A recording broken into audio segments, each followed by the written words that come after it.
Most of the time, when we think of microfiber, we think of a microfiber towel for removing polish and wax off of our car. Well, pads have undergone an evolution, and now Lake Country is the leader in microfiber pad technology.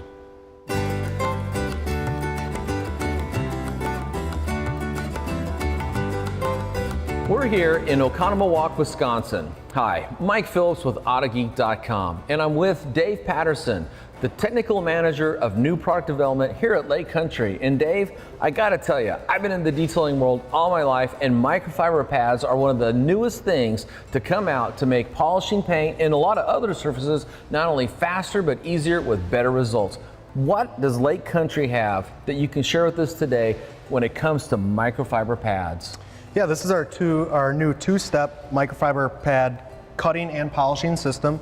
It's made to utilize as a two-step, very easy and simple.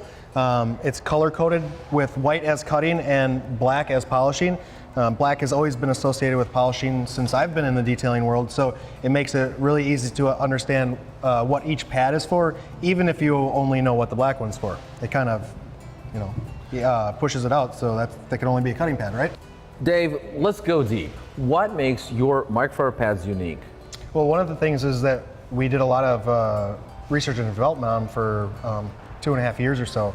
But one of the things that we really focused on was the style of knit and the actual blend to create that cutting ability.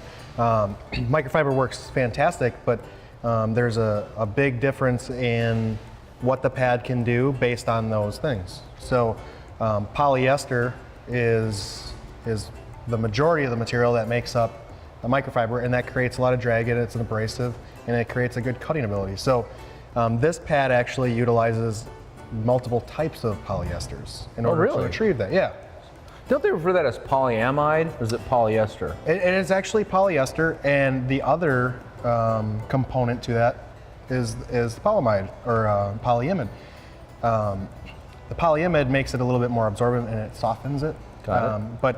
But more than just the blend of it, the actual knit style and how it's put together and the length make up the majority of it. So the length, that's the pile height? Yep.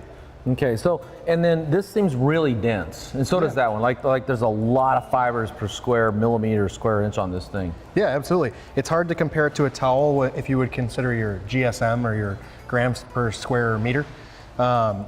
Because the microfiber doesn't have microfiber on both sides. So those numbers just aren't comparable unless you divide them in half, whatever. But they are both very, very dense, but they are completely different in terms of their structure and makeup. Okay, so I noticed that the blue foam here seems to be fairly dense, where the black foam is fairly soft. Yeah, it's really soft. So the foam cores are much different.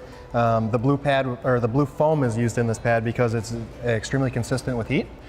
Because it's used for cutting. We want it to feel like it's got some cushion and it's buoyant. It feels nice on the machine. It doesn't start collapsing after half an hour worth of use after it gets warm. So, and one of the benefits to using microfiber, and for the most part, we're talking about using these pads with orbital polishers. Yep, all types of orbital. Yep. And one of the benefits then is, back in the old days, if you had to do some heavy cutting fast, you're in a body shop, a production detail shop, you would whip out the rotary buffer. Yeah. It's all that power. And so, but the problem with the rotary buffers, you end up with hologram scratches, the hologram swirls, and if you're not careful on the raised body lines or the edges or the corners, you could burn through the paint. Yep. And so the trend in the industry is to get away from using rotary buffers, at least from the finishing side, and move to the safer orbital polishers because they're easier on the user, they produce a better finish, and you get away from the burn throughs and the hologram issues. Yeah, absolutely. But to make up for the power that the rotary buffer offers, and to increase the ability to remove defects with these orbital polishers, that's one of the reasons we went to fiber pads. Yeah. Because the fibers, each fiber actually acts like a form of abrasive. Yeah. And so, a lot of times if you're cutting with a compound, a polish, or a cleaner wax, a lot of cleaner waxes also have abrasives in them to remove defects. So now you'd have two things working for you. You'd have the abrasive plus the fibers themselves. Mm-hmm.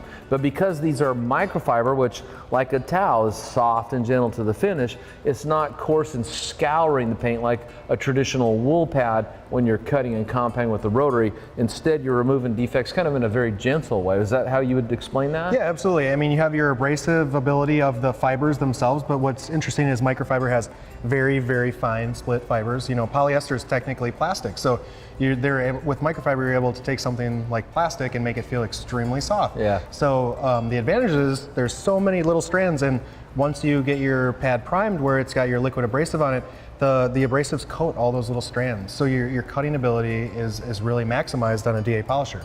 So when we compare microfiber pads to traditional foam pads, one of the characteristics with foam is that it absorbs liquids easily. And what happens with the foam pad as you're working around the car, the foam will tend to saturate or become soggy with product, and that kind of diminishes the performance of the pad, so you need to switch to another pad often. But that's not the same with a microfiber pad. No, it's not at all. And you know, one of the reasons that some of those problems happen is once it absorbs into the foam, it creates extra weight. So that can destroy a pad a lot quicker than some of the techniques that we use. The additional weight that's being rotated can cause problems. But with microfiber pads, there's actually a layer in between the microfiber and the foam that it doesn't just reduce or minimize it. It avoids liquids being able to transfer to into the foam. So technically, all the material is just going to stay in that top layer of microfibers, and you can clean it regularly. So one of the misconceptions is some people don't like a microfiber pad because they feel like they need to clean it more often. But if you just think about it in a different way, in a different perspective, really you clean that pad a little bit often, but that pad can last you longer because it's not getting saturated. That's right. So you could buff out a car theoretically with less pads. Correct. And then the key then is just to clean your pad often. And a couple ways to do that is this is just a traditional like a foam pad, but this would work good if a person doesn't have an air compressor, just to periodically just take and scrape off all the gunk that builds up. I call it spent product. The abrasives are spent, they're used up. And then of course when you're working around a car, if you're abrading the paint in any way, you're removing paint. So you have two things building up on the face of any pad, and that's spent product and removed paint. Yeah. Another way would be Yeah, brushes work fantastic, and I use both methods, but to remove the residue, you get a lot of it with your brush, but if you want to blow it all out and you have the compressor or compressed air to use, it's really one of the best ways, and it doesn't really damage the foam because it's not going past that layer, and it really pushes it all out. So I typically will use a standard blowgun or even a Tornador gun. The Tornador blowgun tends to fluff the fibers up really well too, which is one of the reasons I like it, but both work just as well for the most part, and it really cleans all that residue out, or majority of that residue out, a little bit better than a brush. Yeah, and that's the key thing about microfiber pad.